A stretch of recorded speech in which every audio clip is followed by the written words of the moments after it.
রাষ্ট্রপতি নির্বাচনের মনোনয়নপত্র প্রত্যাহারের দিন ছিল মঙ্গলবার। বেঁধে দেওয়া সময়ের মধ্যে দুই প্রার্থীর কেউই মনোনয়নপত্র প্রত্যাহার না করায় ভোটের মাঠে থাকছেন বিএনপি মনোনীত প্রার্থী মির্জা ফখরুল ইসলাম আলমগীর এবং জামায়াত জোটের প্রার্থী অলি আহমদ।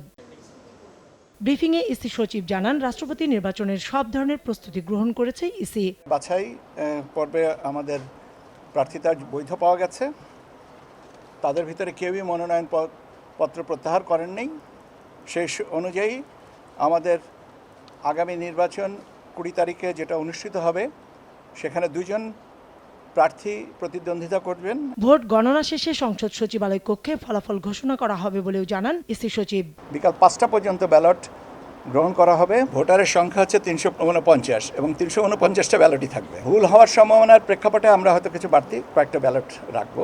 ব্যালটের রংটা আছে সাদার উপরে কালো প্রিন্ট। এদিকে রাষ্ট্রপতি নির্বাচনের তফসিলের বৈধতা এবং সংবিধানের 70 অনুচ্ছেদ চ্যালেঞ্জ করে দায়ের করা রিট আবেদন খারিজ করে দেয় হাইকোর্ট। মঙ্গলবার দুপুরে বিচারপতি খিজির আহমেদ চৌধুরী ও বিচারপতি AFM সাইফুল করিমের সমন্বয়ে গঠিত হাইকোর্ট বেঞ্চ শুনানি শেষে এ আদেশ দেন। আদালতকে বলেছি যে পার্লামেন্ট এবং মনে করেছে যে রাষ্ট্রপতি পদটি দ্রুততার সঙ্গে পূরণ করা দরকার এবং সে কারণে সংবিধান মেনেই পার্লামেন্ট অধিবেশন রেখেছেন এবং সে অনুযায়ী পার্লামেন্ট কর্তৃক সংসদের সদস্য কর্তৃক রাষ্ট্রপতি নির্বাচিত হবে।